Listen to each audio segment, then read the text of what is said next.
Tonight, find out why agricultural leaders from China are on Troy's campus. Plus, the SGA bans a popular way students like to advertise. Stay tuned, Troy. TrojanVision Nightly News starts now. From the high-definition digital production center on the Troy campus, with news from Troy University locations around the world, this is Troy TrojanVision Nightly News. Hello and welcome to Troy TrojanVision Nightly News for October 10th, 2013. I am Caitlin Crow. And I'm Judson Garner. Thanks for joining us this evening.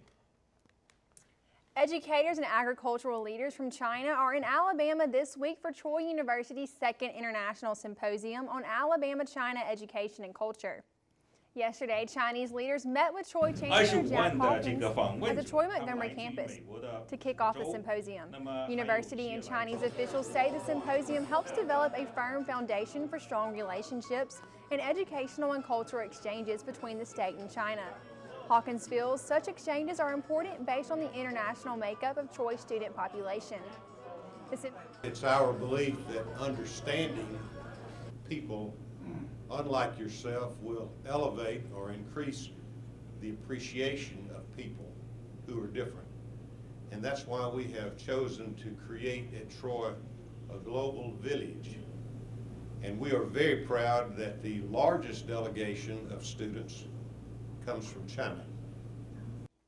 The symposium concludes tomorrow in Troy, where the group will discuss internationalization efforts. Well, if you've ever walked around Troy's campus, you'll notice that there are many advertisements from different organizations for events going on in Troy. And one popular way students like to spread the word for their organization is by using chalk. Last night, the Student Government Association passed a bill to limit chalk use on campus. A new bill passed at Tuesday night's Student Government Association meeting may impact many student organizations. SGA bans all uses of chalk on brick surfaces on campus and only allows chalk to be placed on concrete surfaces where brick is not incorporated, and this also means no chalk on brick walls. This bill to ban students from using chalk on brick walls is going all the way to the Troy University Student Oracle, so the ruling will be official, and SGA President Farrell says the reason for the ban is not so complicated. So basically, I've spoken with many of the people throughout student services on this issue.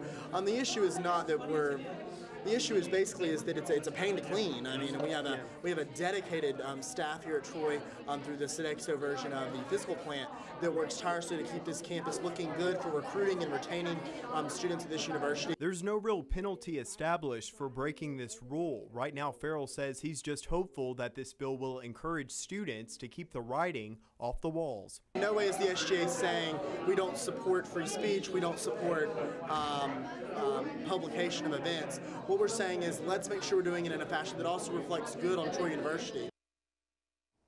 And to contact the Student Government Association, you can visit its office in the Trojan Center, room 215 during regular weekday office hours, or call it. Its number is 334-670-3212.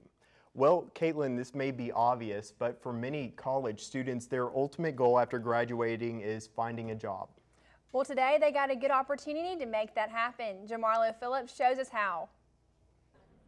Troy University Career Services held its fall career fair Wednesday afternoon in Sartain Hall. Students were given the chance to speak with companies to seek future employment after graduation. We've got about 43 employers that are here, and we've got current students and alumni who are invited. So we've encouraged any underclassmen to come out and do some career exploration, start to get to know the employers, maybe talk about internships. And then our upperclassmen, of course, we're really trying to get them to start thinking about jobs. Employers say they enjoyed the students who came to the career fair and will hopefully soon begin to hire. It's been a great turnout so far. We've seen probably 15, 20 students already who have shown an interest in our opportunities. And, we've had some great discussions as well with them. Today's been a very good day. We've had a lot of interaction with the students. We're very active with the Troy Insurance Department already, the Risk Management and Insurance Program.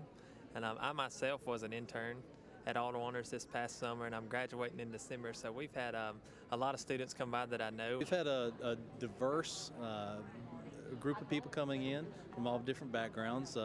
have enjoyed and been very busy talking to different people about if they could be successful as a technician with us. A couple of neat things were added to this year's career fair, which included students taking free headshots that will be used for their use in social media. They're really good to use on LinkedIn. Students should all sign up for LinkedIn if they don't have that. It's a professional networking social media website. But we're emailing all those headshots to the students for free, and then we're also doing a raffle. All the employers have the raffle tickets, and they give them to the students they're most impressed with. And we're giving away like a Nook and a lot of gift baskets. Jamarlo Phillips, Troy, TrojanVision News. And if students miss the career fair, there will be another one held in the spring. And now taking a look at news from around the state. In Birmingham, a 47-year-old man has been charged with murder in the death of a former high school football star. Lorenzo Billingsley is being held on a $200,000 bond in Jefferson County. He's charged with the fatal stabbing of a 22-year-old Emmanuel Powell, a former Tarrant High School football standout. And in Tuscaloosa, DCH health system officials say the medical center is getting ready for a budget shortfall because of federal funding cuts and a decrease in Medicare reimbursements.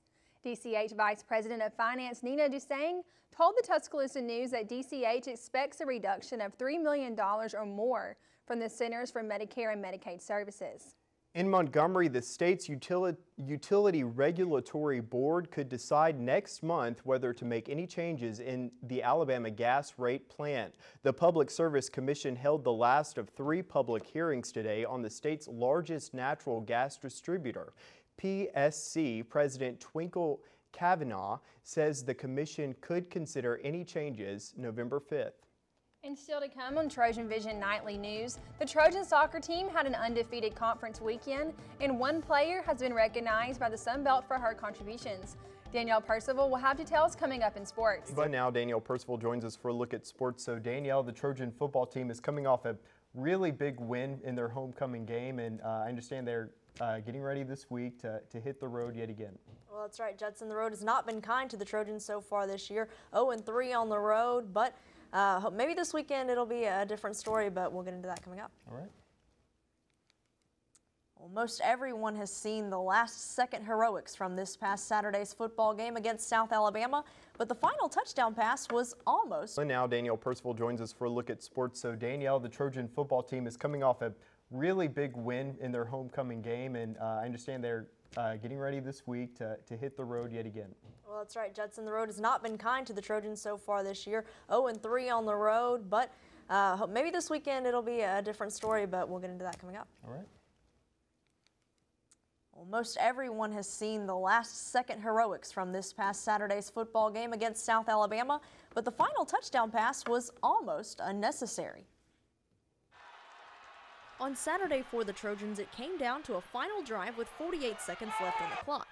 Eric Thomas was praised for his heroic touchdown reception, but on South Alabama's scoring drive just a few plays earlier, safety Jeremy Speichner had the chance to be the hero.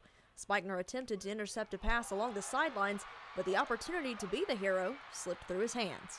I actually played good coverage, had a good break, just missed the ball, and it deflected off, I think, my shoulder pad right into his hands. Just a crazy play. I don't know what we were missing. We should have tackled the guy. Should have either tackled the guy or interfered or something, but not missed the ball. But those weren't the strongest words Blakeney had to say about the Trojan defense. We got to be the worst tackling secondary in America, and we got to be the worst playing the ball in America. And that ain't all. I see other secondaries the same way. I don't really think he mean it, though. I just think he meant just we need to improve, because we did have some key missed tackles in this game that could have stopped some big plays. Though the Jaguars scored 4 touchdowns in the second half, the Trojan offense was able to put together a game-winning drive and score in 41 seconds. And it's hard to argue that anyone was more excited about that than Speichner. Oh, excited is not even it's not even a word for it. I was so happy. Of course I was happy, because 40 seconds ago they scored. We thinking that game pretty much over with. Very lucky, I think. You know, it's just one of those days when it turned our way at the right time and we were able to hold on. The Trojans will be back on the road heading to the Georgia Dome with the chance to rise up and get their first win on the road. Kickoff on Saturday will be at 2:30. And the Trojan soccer team had an undefeated weekend, winning 1-0 over Arkansas State and UALR. And that was in large part thanks to the performance of goalkeeper Madison Winter, who was honored by the conference as the Sun Belt's Defensive Player of the Week. The senior has allowed only 1 goal through 5 appearances this season. This is the first time that a Troy goalkeeper has been given the honor by the conference. Head coach Chris Bentley said the Trojans' recent success has truly been a team effort. Well, I think if you look back at our results, we've conceded a few goals that just really put us in a bad place in previous games. So you can see we're improving there. That was something we needed to improve, and certainly we're getting in forward and creating things in the attack and scoring goals. So if we can do that and keep people out of the net, we're in good shape. The team will be back on the road this weekend with a tough contest on Friday against Western Kentucky.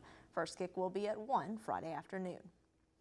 And the cross-country team is returning home this weekend for their second and final regular season meet on the home course. This time, however, it will be completely different from the Trojan Invitational. With the renovations of the golf course nearing completion, the course will be altered from their first meet. And after several weeks on the road, head coach Jeff Jenkins says that returning home will be beneficial for his athletes. There's always stress with traveling, and so being at home makes a big difference. And we always like to close our season out stress-free here, and that's kind of what we're doing this time. This is symbolic for the end of our season, even though it isn't the end of our regular season. We'll be racing at Alabama, but it's the last time we'll have everybody racing together. And after this meet, we'll take our top 8 to Alabama, to conference, and then to regionals after that. The Coach O Invitational will be on Saturday morning, beginning on the practice fields beside Trojan Arena. The women's race will begin at 10:30, while the men will begin at 11.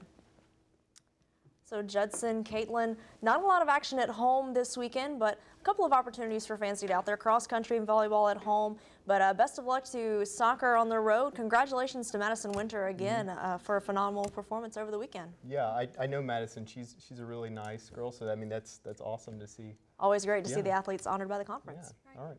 Thanks a lot, Danielle.